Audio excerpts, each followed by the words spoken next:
Translate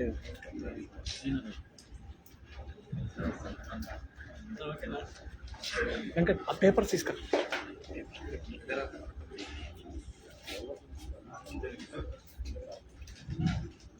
Balasingam ఇటు వచ్చేయండి, పైకి వచ్చి ట్రాన్స్లేట్.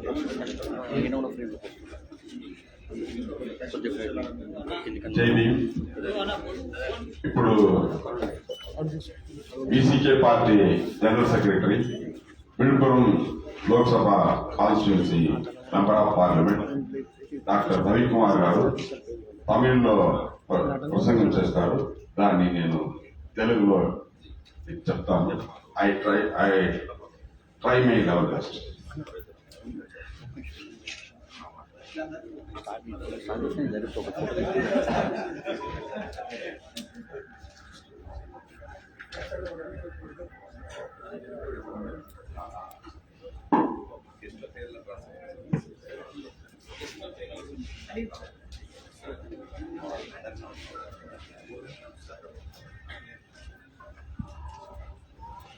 தோழர்கள் அனைவருக்கும் வணக்கம். காம்ரேட்ஸ் అందరికీ நமஸ்காரம். இந்த முக்கியத்துவம் வாய்ந்த கூட்டத்தை ஒருங்கிணைத்து நடத்தி கொண்டிருக்கின்ற தெலுங்கானா போராட்டத்தினுடைய தளபதியாக இருந்த திரு கோதண்டராமன் அவர்களுக்கு என்னுடைய வணக்கத்தையும் நன்றியையும் நான் தெரிவித்துக் கொள்கிறேன். అది ముఖ్యమైన ఈ కూటమికు ప్రెసిడెంట్ గా ఉండి ఇది జరుగుతూ ఉన్న మన తెలంగాణ పోరాటాన్ని లీడ్ చేసిన ఇంపార్టెంట్ లీడర్ మన కోదండరామ్ గారికి நமஸ்காரம். இந்த கூட்டத்திலே பங்கேற்று கருத்துக்களை தெரிவிக்க இருக்கின்ற பல்வேறு அமைப்புகளைச் சேர்ந்த தலைவர்களுக்கும், இந்த கூட்டத்தினுடைய மையமாக வருகிறது இங்கே சிறப்புரையாற்ற இருக்கின்ற எங்கள் தலைவர் எழுச்சி தமிழர் அவர்களுக்கும் என்னுடைய வணக்கத்தை தெரிவித்துக் கொள்கின்றேன். ఈ కూటంలో ఇప్పుడు వాళ్ళ వ్యూస్ చెప్పిన లీడర్స్ కు, చెప్పబోయే లీడర్స్ కు, ముఖ్యంగా ఫైనల్ గా ఈ ప్రసంగం చేయ ఉండే మా లీడర్ డాక్టర్ తిరుమావళవన్ గారికి నా నమస్కారం. டீலிமிட்டேஷன் என்பது இப்பொழுது இந்தியாவின் ஒற்றுமையை, ஒருமைப்பாட்டை அச்சுறுத்திக் கொண்டிருக்கிற ஒரு முக்கியமான பிரச்சனையாக உருவாகி இருக்கிறது. డీలిమిటేషన్ అనేది ఇప్పుడు ఒక విషయంగా ఉంది. ஏற்கனவே 4 முறை டீலிமிட்டேஷன் செய்யப்பட்டிருக்கிறது. ఆల్రెడీ 4 సార్లు ఈ డీలిమిటేషన్ మనం ఈ దేశంలో చేసి ఉన్నాం. ஆனால் அப்போதெல்லாம் எழாத ஒரு அச்சுறுத்தல், சிக்கல் ஏன் இப்பொழுது எழுந்திருக்கிறது என்று சொன்னால், இப்போது இருக்கிற ஆட்சி, மத்தியிலே இருக்கிற ஆட்சி ஒரு பெரும்பான்மைவாத திட்டத்தை செயல்படுத்த முற்பட்டிருக்கிற ஆட்சியாக இருக்கிறது. 4 సార్లు డీలిమిటేషన్ చేసేటప్పుడు ఏమీ చర్చలు రాలేదు. ఇప్పుడు ఎందుకు వస్తుందంటే బీజేపీ మెజారిటీనిజం ఇప్పుడు వాళ్ళు పరిపాలనలో ఉంది. దానివల్లనే ఇప్పుడు ఈ చర్చ ముందుకు వచ్చింది. அவர்கள் இந்த டீலிமிட்டேஷன் என்பதையே ஒரு ஆயுதமாக பயன்படுத்தி, ఈ డీలిమిటేషన్ అనేది ఒక వెపన్ గా వాళ్ళు బీజేపీ వాళ్ళు తీసుకున్నారు.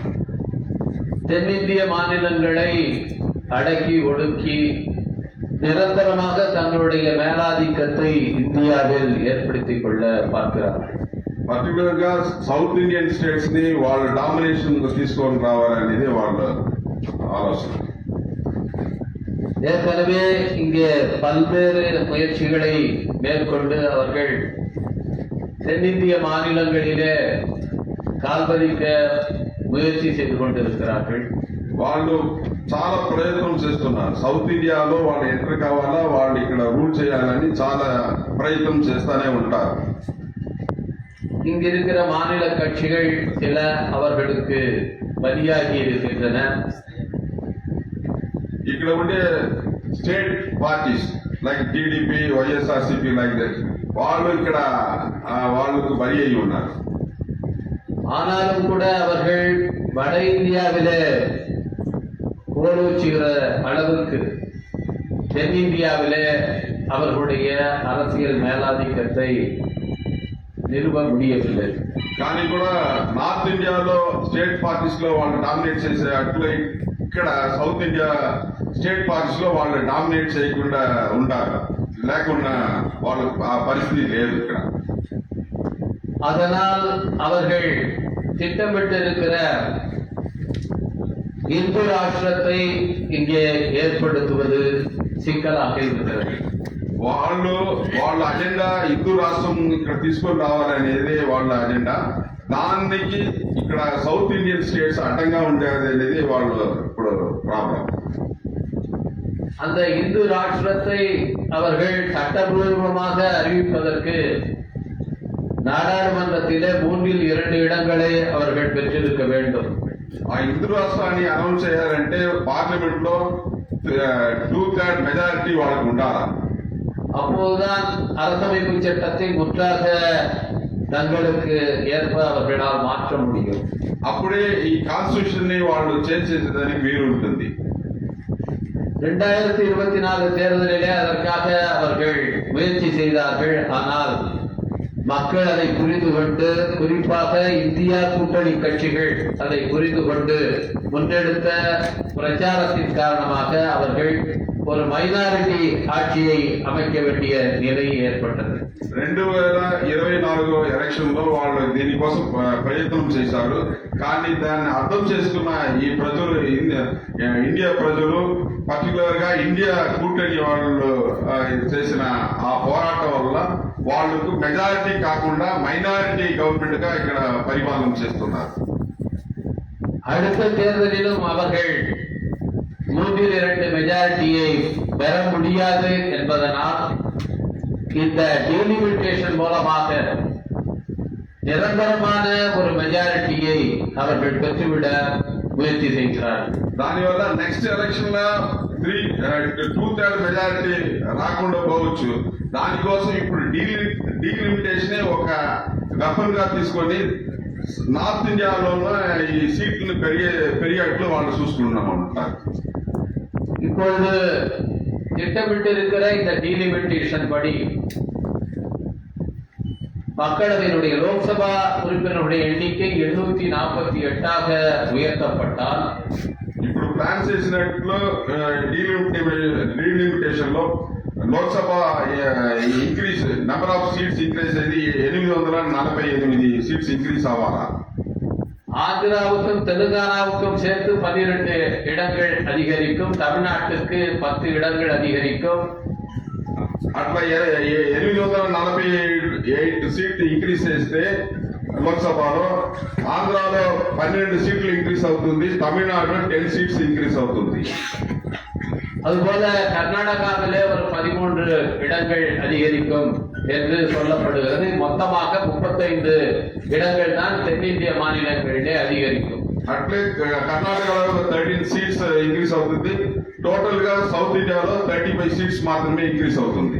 ஆனால் பீகாரிலே மட்டுமே 39 இடங்கள் அதிகரிக்கும். தற்போது இருக்கிற 40 இடங்கள் 79 இடங்களாக அதிகரிக்கும். ఇప్పుడు బీహార్ లో ఉండే 40 సీట్లు ఉంది, బీహార్ లో మాత్రమే 39 సీట్స్ ఇంక్రీజ్ అవుతుంది. 79 సీట్లుగా అది ఇంక్రీజ్ అవుతుంది. அதுபோல உத்தரப்பிரதேசத்திலே ஏறத்தாழ 2 மடங்காக இப்பொழுது இருக்கிற 80 இடங்கள் ஏறத்தாழ 140 இடங்கள் அளவுக்கு அதிகரிக்கும். ఉత్తరప్రదేశ్ లో ఇప్పుడు 80 ఉంది, అది డబుల్ గా అవ్వచ్చు. నియర్లీ 140 సీట్స్ గా అది ఇంక్రీజ్ అవ్వచ్చు. அதன் பிறகு கவுபல்ட் என்று சொல்லப்படுகிற இந்தி பேசுகிற மாநிலங்கள் ராஜஸ்தான், மத்திய பிரதேசம், பீகார், உத்தரப்பிரதேசம், இந்த மாநிலங்களில் மட்டுமே அவர்கள் கூடுதலாக இடங்களை பெற்றால் இந்தியாவுடைய அரசமைப்பு சட்டத்தை எந்த பிரச்சனையும் இல்லாமல் அவர்களால் மாற்றிவிட முடியும். కౌబల్ట్ అని చెప్పే రాష్ట్రంలో ఉత్తరప్రదేశ్, బీహార్, మధ్యప్రదేశ్, రాజస్థాన్ ఈ ఈ రాష్ట్రంలో ఇది ఇంక్రీజ్ అయితే డీలిమిటేషన్ వల్ల లోక్సభ సీట్స్ ఇంక్రీజ్ అయితే వాళ్ళు ఫ్యూచర్ లో వాళ్ళు ఏమనుకుంటారో అది సాధించేదానికి వాళ్ళకి వీలు అవుతుంది. இதுதான் அவர்களுடைய திட்டம். ఇదే వాళ్ళ ప్లాన్ గా ఉంది. వాళ్ళ ప్లాన్ డీలిమిటేషన్ తీసుకొని వచ్చేది ఇదే వాళ్ళ ప్లాన్. எனவே இதை முறியடிக்க வேண்டிய கட்டாயம் தென்னிந்திய மாநிலங்களுக்கு மட்டுமல்ல, இந்தியா முழுவதும் மதச்சார்புமையை உயர்த்தி பிடிக்கிற எல்லா கட்சிகளுக்கும் இருக்கின்றது. దీన్ని సౌత్ ఇండియా రాష్ట్రంలో ఉండే ఈ స్టేట్స్ మాత్రం కాదు, నేషనల్ వైడ్ గా అన్ని సెక్యులర్ ఫోర్సెస్ ఎవరెవరు ఉన్నారో వాళ్ళందరూ కలిసి ఇది చేయాలి, దీనికి ఇది పోరాటం చేయాలి. இந்தியாவுடைய அடிப்படையான சிக்கல், புரட்சி அம்பேத்கர் அவர்கள் அரசமைப்பு சட்டத்தை உருவாக்குகிற நேரத்திலும் சரி, அதற்கு முன்பும் சரி, அவர் சொன்னது என்னவென்றால், இங்கே இருக்கிற மெஜாரிட்டி மைனாரிட்டி என்பதை நாம் எப்படி பார்க்கிறோம் என்பதுதான் அந்த சிக்கலினுடைய ఆధారమైన విషయం இருக்கிறது. రాజ్యాంగాన్ని మన బాబాసాహెబ్ అంబేద్కర్ అది ఫ్రేమ్ చేసేటప్పుడే ఆయన చెప్పారు, ఇక్కడ మన మెజారిటీ మైనారిటీ ఎట్లా చూస్తున్నాం అనేది ఆ దాంట్లో నుంచే మన ఫ్యూచర్ ఉందని చెప్పారు. அவர் சொன்னார், இங்கே இருக்கிற மெஜாரிட்டி என்பது இது ஒரு அரசியல் மெஜாரிட்டி அல்ல, it's not a political majority, it's a communal majority என்று சொன்னார் அம்பேத்கர். ఇది ఇక్కడ ఉండే మెజారిటీ పాలిటిక్స్ రాజకీయ మెజారిటీ కాదు, ఇది కమ్యూనల్ మెజారిటీగా ఇక్కడ ఈ దేశంలో ఉంది అని చెప్పారు. பாராளுமன்ற முறையில மெஜாரிட்டி ஆட்சி நடத்துவது என்பதை நாம் கொள்கை அளவிலே ஒப்புக்கொண்டிருக்கிறோம். ఈ మన దేశంలో పార్లమెంట్ లో మెజారిటీ అనేది మనము అనుకున్నాము, అట్లే మన ఈ దేశం జరుగుతుంది. இதே பாராளுமன்றத்திலே யார் அதிகமான இடங்களை பெற்றிருக்கிறார்கள் என்ற அடிப்படையிலே மட்டுமல்ல, எந்த சமூகம் அதிகமான இடங்களை பெற்றிருக்கிறது என்பதோடும் தொடர்பு கொண்டிருக்கிறது. పార్లమెంట్ లో ఎన్ని సీట్లు ఉంది అనేది, ఎన్ని సీట్లు మెజారిటీ ఉంది అనేది మాత్రం కాదు, ఆ సీటుకి వెనకలో ఉండే కమ్యూనిటీ ఏమి కమ్యూనల్ గా ఎట్లా ఉంది అనేది ఒక వివాదంగా ఉంది. இந்த பொலிட்டிக்கல் மெஜாரிட்டிக்கும் கம்யூனல் மெஜாரிட்டிக்கும் என்ன வித்தியாசம் என்பதை அம்பேத்கர் சொல்லி இருக்கிறார். పొలిటికల్ మెజారిటీ కమ్యూనల్ మెజారిటీకి ఏమి డిఫరెన్సెస్ ఉందని అంబేద్కర్ గారు చెప్తున్నారు. உலகத்தில் பல நாடுகளில் மெஜாரிட்டி பெறுகிறவர்கள் தான் ஆட்சி செய்து கொண்டிருக்கிறார்கள். వరల్డ్ వైడ్ గా ఎవరు మెజారిటీగా ఉన్నారో వాళ్ళే పరిపాలన చేస్తున్నారు అన్ని దేశంలో. ஆனால் அங்கே இருக்கிற மெஜாரிட்டி என்பதெல்லாம் பொலிட்டிக்கல் மெஜாரிட்டி. అక్కడ ఉండే మెజారిటీ అన్ని రాజకీయ మెజారిటీ, పొలిటికల్ మెజారిటీ. அந்த பொலிட்டிக்கல் மெஜாரிட்டி என்பது பிக்சட் ஆனது கிடையாது, ஒரு நிரந்தரமாக நிர்ணயிக்கப்பட்டது கிடையாது. అక్కడ పొలిటికల్ మెజారిటీ అనేది ఎప్పుడు ఫిక్స్డ్ గా ఉండదు, అది ఫ్లక్చువేట్ అవుతూనే ఉంటుంది. அது மாறக்கூடியது, అவ்வப்போது அது மாறும். ஒருவருக்கு மெஜாரிட்டி கிடைக்கும் அல்லது இன்னொருவருக்கு மெஜாரிட்டி கிடைக்கும். ఒకసారి ఒక పార్టీకి మెజారిటీ తగ్గుతుంది, ఇంకొకసారి ఇంకొక పార్టీకి అది మెజారిటీ వస్తుంది. இந்த பொலிட்டிக்கல் மெஜாரிட்டி என்பது பொலிட்டிக்கல் சாய்ஸின் அடிப்படையிலே உருவாக்கப்படுகிறது. ఆ పొలిటికల్ మెజారిటీ అనేది వాళ్ళ చాయిస్, ఎవరిని వాళ్ళు ప్రజలు కోరుకున్నారో ఆ చాయిస్ లో అది వస్తుంది. ஆனால் இந்தியாவிலே இருக்கிற கம்யூனல் மெஜாரிட்டி என்பது பிறப்பின் அடிப்படையில நிர்ணயிக்கப்படுகிறது. ఇక్కడ పూరా దేశంలో కన్నా ఇండియాలో ఉండే మెజారిటీ అనేది బై బర్త్ ఇది నిర్మాణం అవుతుంది. ఈ by birth it is determining. இது మారக்கூடியదல்ல, அது నిరంతరமாக இருக்கிறது. ఇక్కడ ఉండే మెజారిటీ మారేదానికి వీలు లేదు, ఇది పర్మనెంట్ గా ఉండేది. బై బర్త్ గా ఉండేది వల్ల ఇది పర్మనెంట్ గా ఈ మెజారిటీ వస్తుంది. இது மூடுண்ட ஒன்றாக, க்ளோஸ்ட் ஒன்றாக இருக்கிறது. ఇది క్లోజ్ అయిన ఒక సిద్ధాంతంగా సిస్టమ్ గా ఉంది. எனவே இங்கே மெஜாரிட்டியிடம் அதிகாரத்தை கொடுப்பது என்பது கம்யூனல் மெஜாரிட்டியிடம் அதிகாரத்தை கொடுக்கிற ஒரு பாசிஸ்ட் அரசாங்கத்தை உருவாக்க சம்மதிப்பதாக இருக்கிறது. ఇక్కడ మెజారిటీని ఇచ్చి వాళ్ళు పరిపాలన చేసేది ఎట్లా ఉందంటే, ఒక ఫాసిస్ట్ దగ్గర పరిపాలన చేసేట్లు, మతవాదాన్ని ఉండే వాళ్ళని పరిపాలన చేసేట్లు ఇక్కడ సిస్టమ్ ఉంది. எனவேதான் அம்பேத்கர் என்ன சொன்னார் என்றால், 1945ஆம் ஆண்டில் அவர் அரசமைப்பு சட்டத்தை உருவாக்க வாய்ப்பு கிடைப்பதற்கு முன்பாக அவர் ஒரு ப்ரொபோசலை வைத்தார். இங்கே இருக்கிற மெஜாரிட்டியை கட்டுப்படுத்த வேண்டும், கண்ட்ரோல் செய்ய வேண்டும் என்று ஒரு ப்ரொபோசலை வைத்தார். భారతం రాజ్యాంగాన్ని బాబాసాహెబ్ అంబేద్కర్ రాసేదానికి ముందే 1945 ఆయన చెప్పారు ఇక్కడ ఉండే మెజారిటీని కంట్రోల్ చేసేట్లు ఒక సిస్టమ్ రావాలని చెప్పారు. அப்பொழுது அவர் சொன்ன முறை என்னவென்றால், இங்கே இந்துக்கள் 50 விழுக்காட்டுக்கு மேல் இருந்தாலும் அவர்களுக்கு 40% இடங்கள் தான் கொடுக்கப்பட வேண்டும் என்று சொன்னார். అప్పుడు ఆయన 1945 చెప్పారు ఇక్కడ హిందూస్ లో 50% పైన ఉంటే కూడా వాళ్ళకి 40% సీట్స్ మాత్రం ఇవ్వాలని చెప్పారు. இங்க இருக்கிற மைனாரிட்டிஸ்க்கு அவர்களுடைய பாப்புலேஷனை விட கூடுதலான இடங்கள் கொடுக்கப்பட வேண்டும் என்று சொன்னார். ఇక్కడ ఉండే మైనారిటీస్ లోకు వాళ్ళకి ఎంత పాపులేషన్ ఉందో దానికన్నా ఎక్కువగా సీట్ ఇవ్వాలని చెప్పారు. எனவே அவர் சொன்ன முறை என்பது పాపులేషన్కు ప్రొపోర్షనల్ రిప్రజెంటేషన్ கிடையாது. బాబాసాహెబ్ అంబేద్కర్ చెప్పిన సిస్టమ్ అనేది పాపులేషన్ రిప్రజెంటేషన్ కాకుండా ఒక కంట్రోల్డ్ గా చేసేదానికైనా ఒక సిస్టమ్ ఆయన ప్రపోజ్ చేశాడు.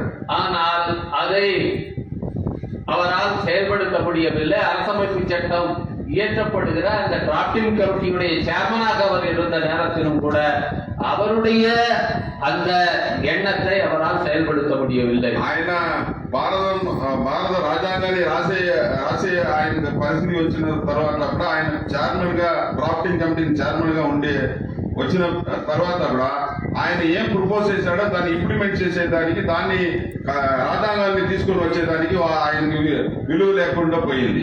அப்பொழுது அவர் என்ன செய்தார் என்றால், அதனால் அவர் பின்வாங்கி விடவில்லை, அவர் அதை கைவிட்டு விடவில்லை, மாறாக ஒரு முயற்சியை மேற்கொண்டார்.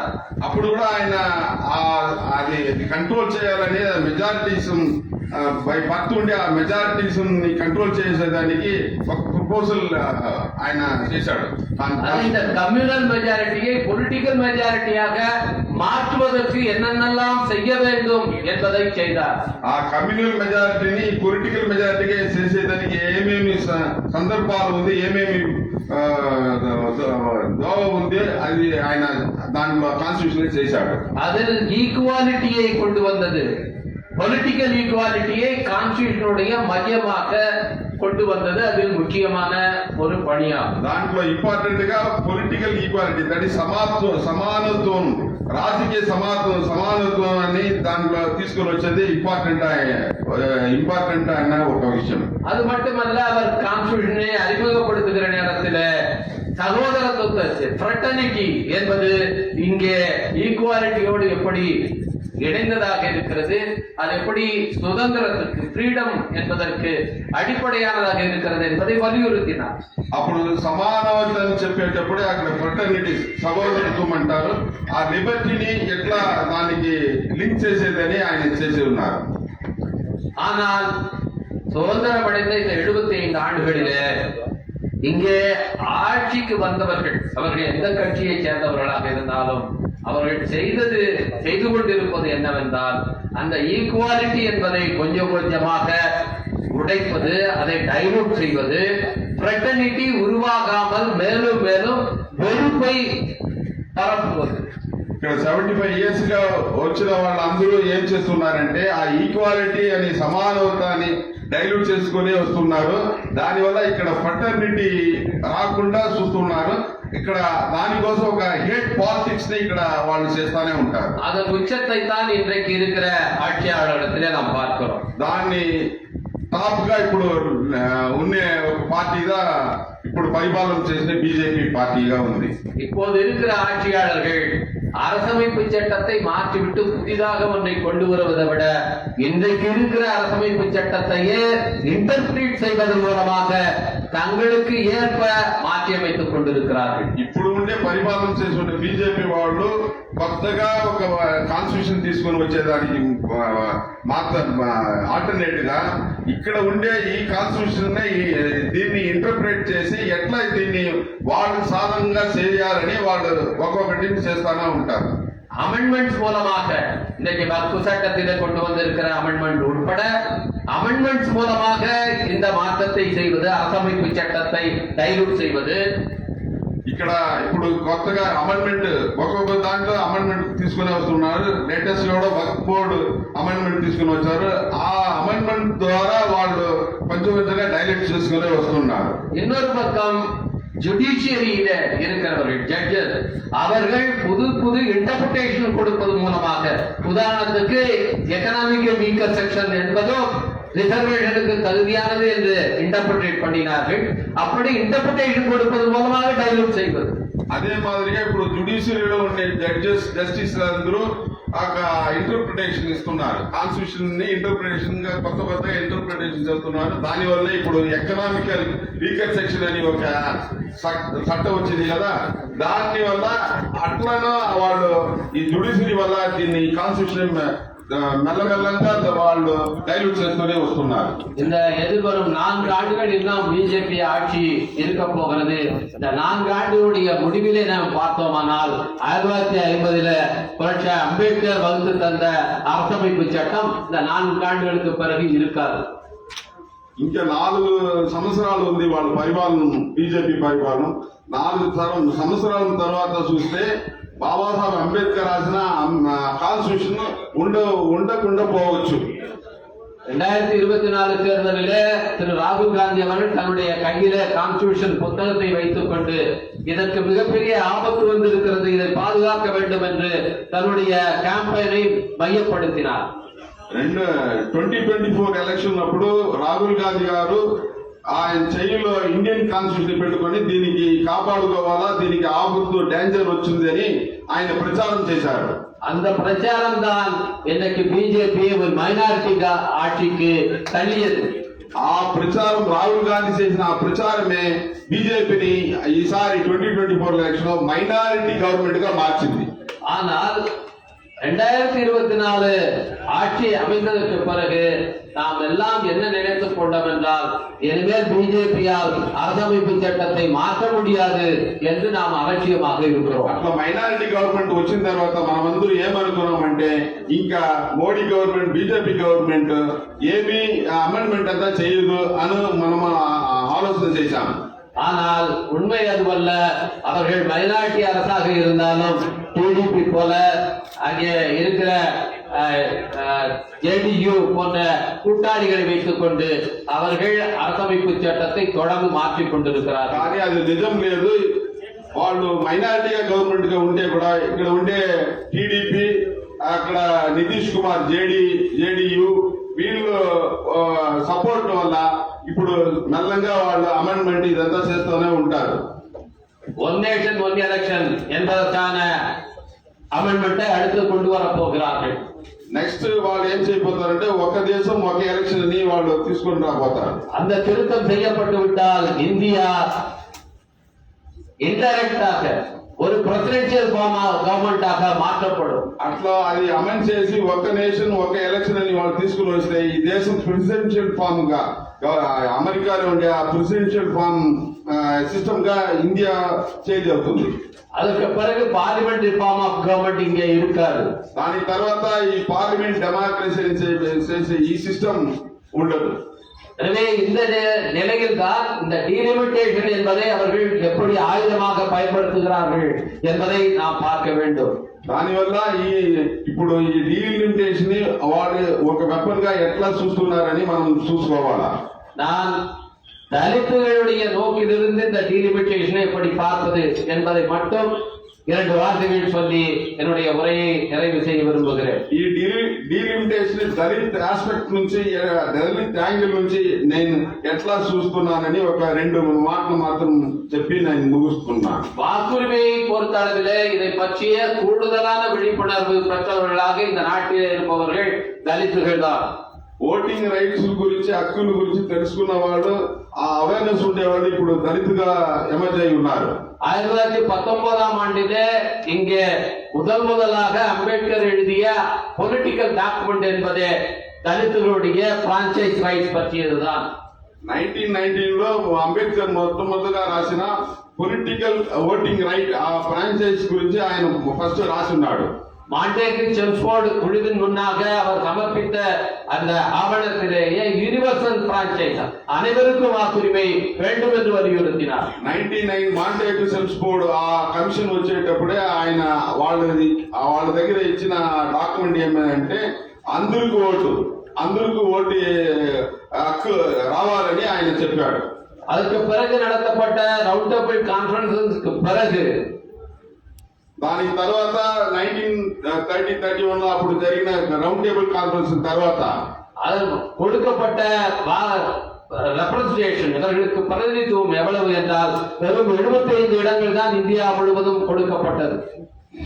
రౌండ్ టేబుల్ కాన్ఫరెన్స్ తర్వాత దళిత్స్ కు 75 సీట్స్ మాత్రమే పూరా దేశానికి వాళ్ళు ఇచ్చారు. அன்றைக்கு மெக்டொனால்ட் கொடுத்த அந்த செப்பரேட் எலக்டரேட் என்ற உரிமையை காந்தி உண்ணாவிரதம் இருந்து பறித்தார் என்பது உங்களுக்கு எல்லாம் தெரியும். అప్పుడు బ్రిటిష్ వాళ్ళు మెక్డొనాల్డ్ ఆయన ఇచ్చిన సెపరేట్ ఎలక్టరేట్ అని ఒక అద్భుతమైన హక్కుని మహాత్మా గాంధీ ఆయన నిరాహార దీక్ష అని చెప్పి అది పడిపోయింది.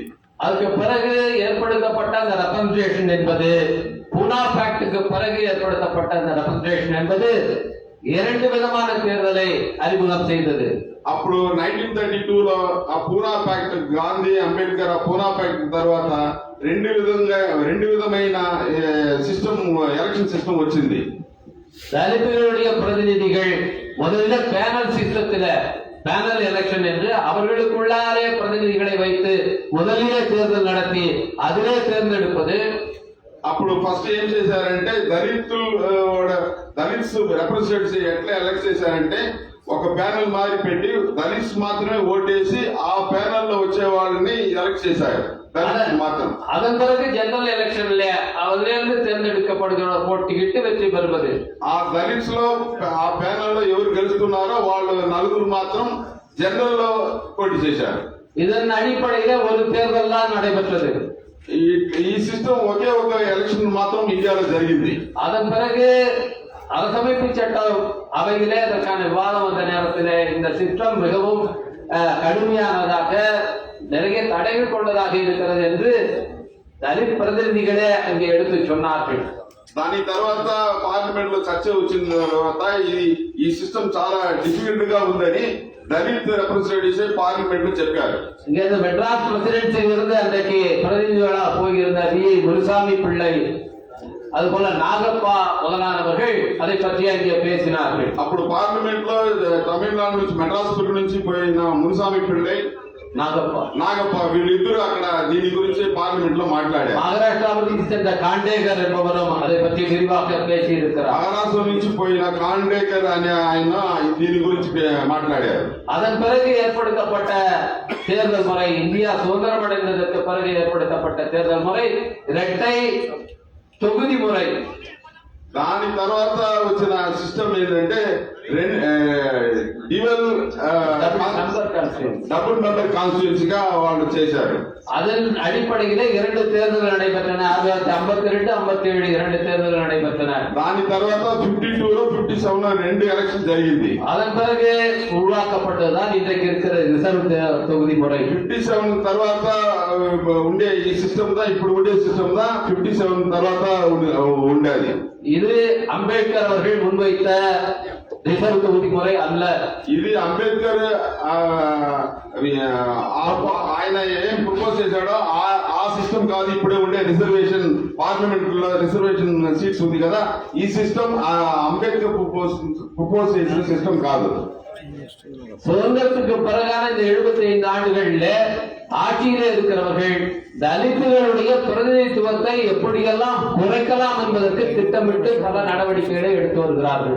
75 years ఈ స్వతంత్రం వచ్చిన తర్వాత ఏం జరుగుతుందంటే ఈ దేశంలో దళిత్స్ కి ఎట్లా వాళ్ళు రైట్స్ ని డిక్లైన్ చేసేది, వాళ్ళకి తక్కువగా చేసేది, వాళ్ళ సీట్స్ ని ఎట్లా తక్కువగా చేసేదని వాళ్ళు ప్రయత్నం చేస్తానే వస్తున్నారు.